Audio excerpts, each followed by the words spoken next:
boshqaruv, sizni o'pkalaringizni tekshirib ko'ramiz.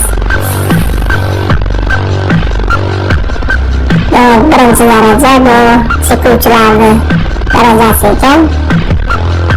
Agarda yo'lgacha ushlab turgan bo'lsangiz, like bosish esdan chiqmasin. Faqat 5% odamlar oxirigacha yetib borishadi.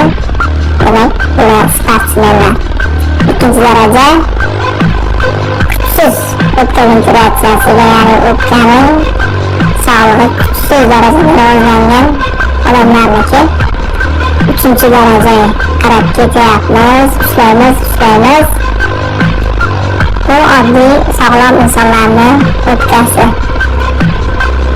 Agar shu joygacha ushlab turgan bo'lsangiz, podpiska bosib kommentariy yozib qo'yasiz. 4-daraja sportchilarniki. Ushlaymiz. Agar bu